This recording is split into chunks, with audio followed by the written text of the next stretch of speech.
In this video, I will demonstrate how to draw geometry for marking, explain how to sequence operations, and explore the new 3D simulation feature. I've already started a part, so first I'll click Open and navigate to it. With these parts, I'll be fastening the circle with text on top of the square. I want to mark an outline of the circle on the square, so I'll click the Circle tool and then select Mark Element. Then I'll draw a circle the same size as my other part and click the check mark to accept it.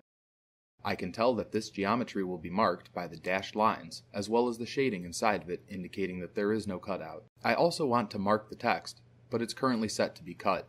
This can quickly be changed by selecting the geometry that makes up the text and switching it from Cut Element to Mark Element. Once again, notice the dashed lines and shaded interior. Now, I'll push the parts into the CAM module where the toolpaths will be generated. Initially, version 7 will handle each part separately, meaning that all of the marked features on one will be made, then the cutouts, and finally the perimeter of the part. Instead, I want to complete all the marking before I move on to all of the cutouts. This can be accomplished using the Sequence tool, so I'll click on it and change my sequence mode from part to operation. No, I don't want to save this. With the Sequence tool, I'll click and drag from one operation to another in the order I want them executed. I'll continue doing this until I'm happy with the order. Once each cut and marking is sequenced how I like, I'll hit the green check mark to confirm.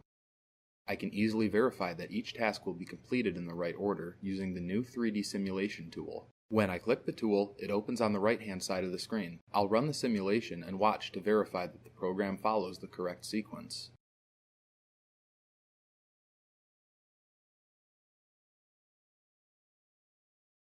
Everything is correct, so now I'll push the file into CNC. Once the G-code generates, my parts are ready to cut.